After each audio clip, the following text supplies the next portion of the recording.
What makes some persuasion tactics work better in certain cultures?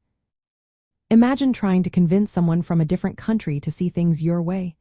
You might notice that some methods work well while others fall flat. That's because persuasion is not one-size-fits-all. It depends a lot on cultural values and social norms. When you understand these differences, you can spot when messages are tailored to fit cultural expectations. This helps you see through propaganda and misinformation more clearly. Different cultures have unique ways of communicating and making decisions. Some cultures value individual freedom and personal benefits. Others focus on group harmony and social relationships.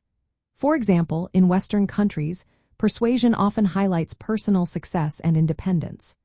But in many Asian or Latin American cultures, messages that emphasize family, community, or respect for authority tend to be more convincing. The way people accept authority also varies.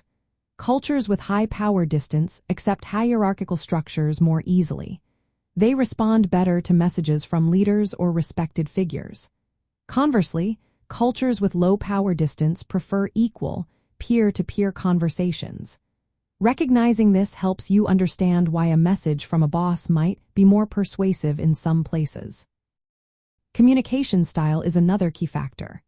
High-context cultures relying on indirect, subtle cues and nonverbal signals. They prefer emotional or relational appeals that keep social harmony intact. Low-context cultures favor direct, clear, and logical messages. Knowing this means you can see why a straightforward argument works better in some settings, while in others, a more nuanced approach is needed. Time orientation also influences persuasion. Some cultures focus on short-term results and quick decisions. Others value long-term relationships and gradual change. For instance, Germanic cultures often prefer structured plans and deadlines. Mediterranean cultures may be more flexible and relationship-focused. When trying to persuade across cultures, matching the timing and style of your message can make a big difference. Understanding these cultural differences helps you spot when propaganda or misinformation is designed to exploit cultural norms. For example, a message that appeals to respect for authority might be more convincing in high-power distant societies. Recognizing this allows you to question whether the message is genuine or manipulative. Media literacy involves noticing how messages are framed. Are they direct or indirect? Do they evoke emotions or relying on facts? Are they from figures of authority or peers?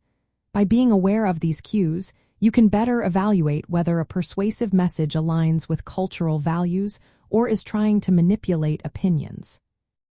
Knowing that persuasion tactics are shaped by culture helps you see through biased or misleading content. It also improves your ability to communicate effectively across different backgrounds. When you understand why certain messages work better in some cultures, you can become more critical of the information you encounter daily. This awareness is a powerful tool in spotting misinformation and understanding propaganda in a globalized world.